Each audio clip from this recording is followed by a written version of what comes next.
I'm making some quick and easy work clothes.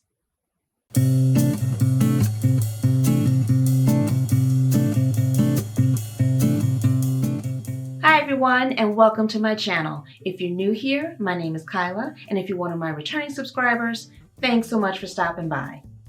I've been going through my closet and looking at my work clothes, and I've got either sweaters, turtlenecks, wool pants, and then it jumps into linen dress shirts, lightweight cotton pants, ankle length, really more of a summery type vibe. But I don't have any transition work clothes, so that's what I'm whipping up today. This weather has been hanging on as far as 45 degrees as the high, but the mornings are still kind of nippy. So I want something that's in between. So I'm using two different patterns today. One is Burda 6225, and I'm making view A out of a beautiful like Dijon mustard shade of charmeuse. And then the other pattern is an oldie but goodie that I've had in my stash for years. In fact, this was a pattern that my mom picked way back in the day. This pattern is from 2008 and it's Vogue V8524. It's 5 easy pieces and I'm just making the pants. And it's a very quick and easy pattern. And as you can see, I've used it multiple times. So it's a go-to for me. If you can find it, get this one for your stash. All right, let's jump into it. I've got my gold satin cut out and I've got the pants cut out as well. So we can just get right into it.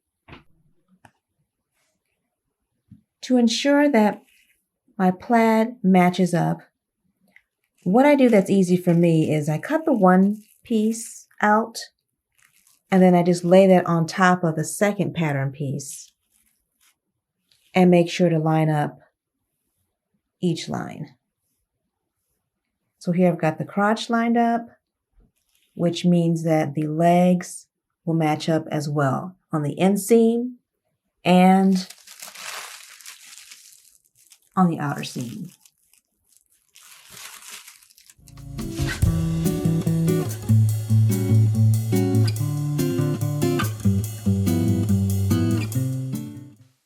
Now that I've got the front and back pieces cut out, I've got my darts marked in place. I'm going to stitch these first on all 4 pieces. So I have all of my darts pinned in place for the 2 front pieces and the 2 back pieces. And I've got as many pins here as possible because I want to make sure that where the window pane plaid is lines up on the opposite side. So when I stitch down the angle of the dart and open it up,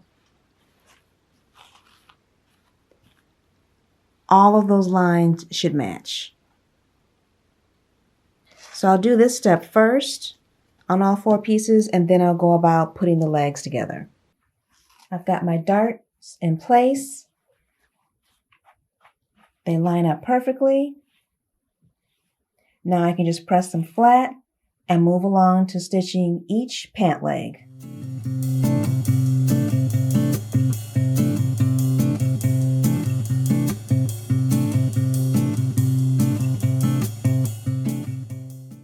I made sure to place my pins in every portion of where the plaid is to match to the other side. That way it helps me keep those lines lined up.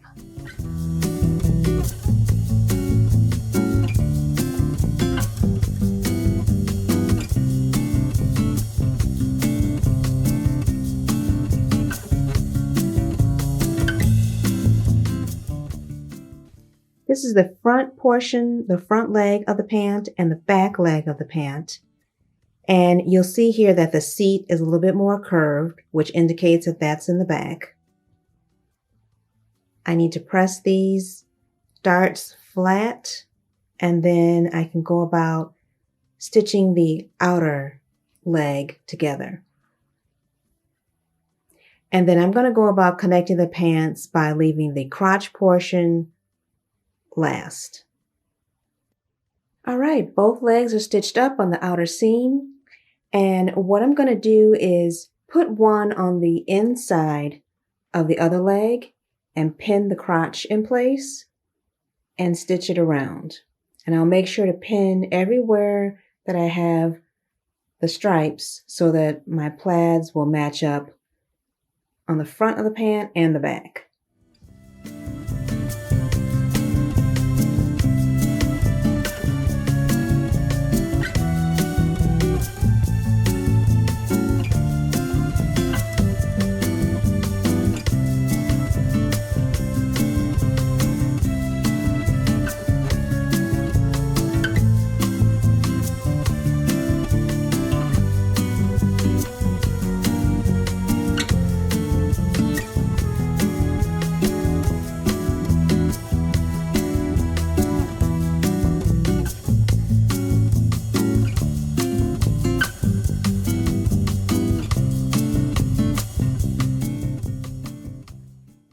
With the right sides together and the crotch seam pinned, I'm going to stitch this once and then twice right at the seat of the pant just for some reinforcement.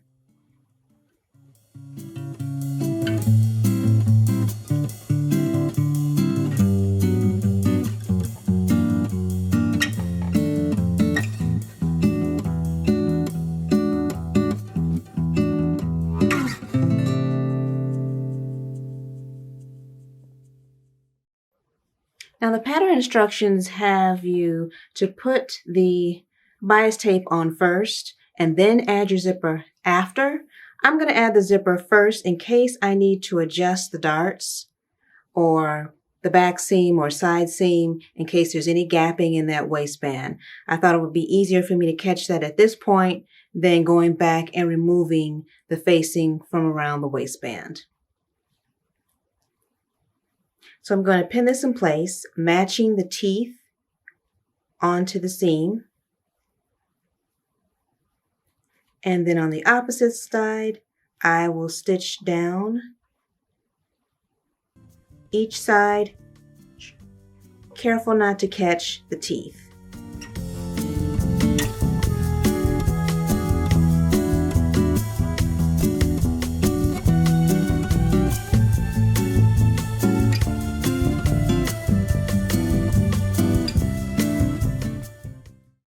Alright, I'm just using bias tape, just single fold, and I've already pressed out one side of the tape, leaving the fold on the other side.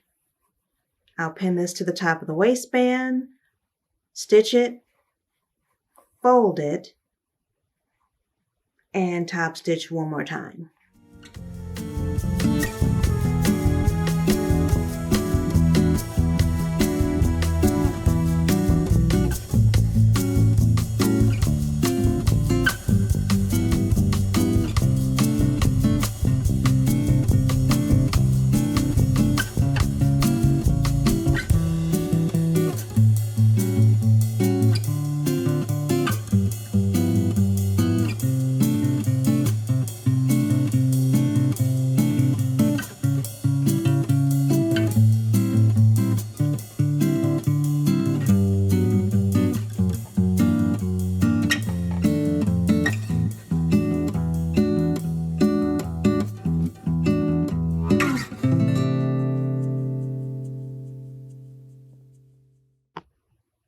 I have pieces 1 through 7 cut out, and Burda keeps their pattern sheet pretty much to a minimal, and they'll include sizing measurements with little diagrams, and then their pattern layouts on the tissue paper in the pattern. They also give you a key to symbols to match up on your pattern pieces, like how your cross grain is for the straight of the grain, how many pieces to cut, or the slash mark, and then there are multiple sizings. I remember the days when Burda didn't include a seam allowance in with their patterns and you had to add your own. I used to make these patterns or sew with these patterns without the seam allowance as well, and that was no problem for me. Some people I heard didn't care for it, but it was okay for me because I knew it was just add 5/8 of an inch when you cut it. It also helped if you had to grade out a pattern piece because you needed more or less fabric in accordance to your measurements.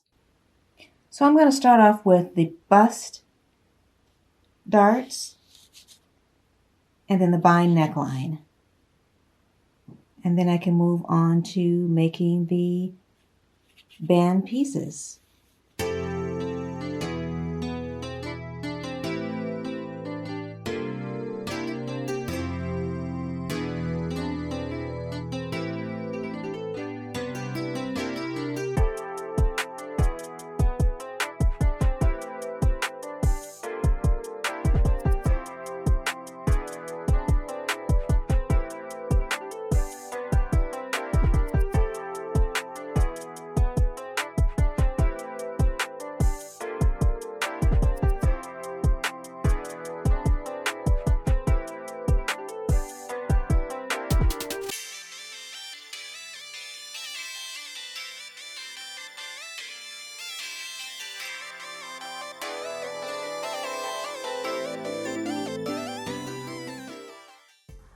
For the shoulders, I finished them with the French seam, and I'm going to do the same to close up the sides of the top as well. So now that I've got that done, I can move on to the neckline. And I changed up the process of how they do the binding for the neckline just a little bit. They have it open here, and they don't show how this edge is finished off, and it's folded at this point, but you don't really see how they did that.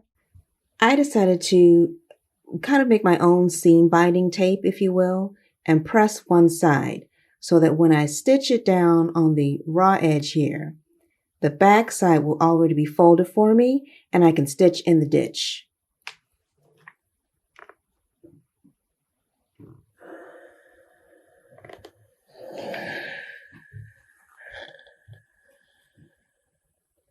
And I use my clapper just to make sure that I can get those pressed edges nice and flat.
Those pants are some of the quickest pants that I've ever made. Probably the most work for me was matching up those plaids, matching up the plaid lines, because as my teacher in high school, Mrs. Gettert, used to say, we must match our plaids or it will look like a bad wallpaper job.